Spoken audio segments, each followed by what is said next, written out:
কত কষ্ট করে তুমি করলা সাধের বাড়ি,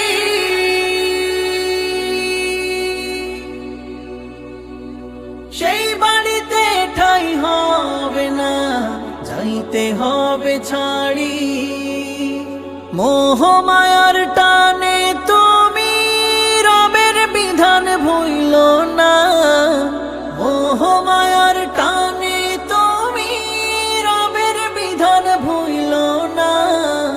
যাদের জন্য করলা কামাই মরলে তারা চিনবে না, যাদের জন্য করলা কামাই মরলে তারা চিনবে না, যাদের জন্য করলা কামাই মরলে তারা চিনবে না, যাদের জন্য করলা কামাই